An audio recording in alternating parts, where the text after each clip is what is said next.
Imagine standing before the Quran, your hands clean, your heart ready. A simple ritual turns the moment sacred. Welcome, dear learner. Let's make your prayer journey smooth. Wudu means washing. It has 7 steps that prepare us physically and spiritually. First, set the intention in your heart.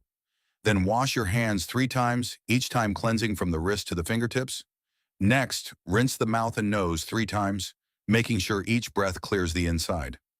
After that, wash your face 3 times, beginning at the forehead and ending at the chin. Then wash your arms to the elbows, again 3 times, starting from the fingertips up to the elbow.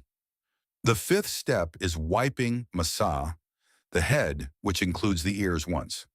Finally, wash your feet to the ankles 3 times, washing each foot separately.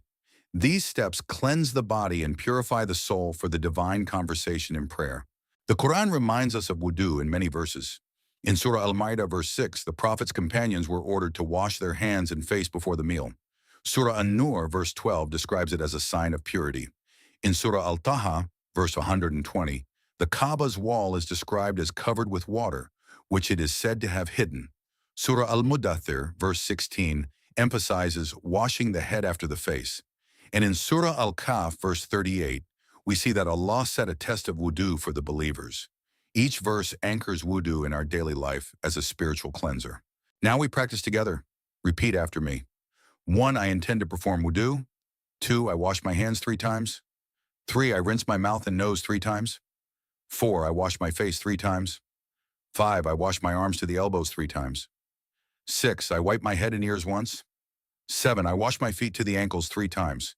Feel the rhythm. Let each motion cleanse your mind.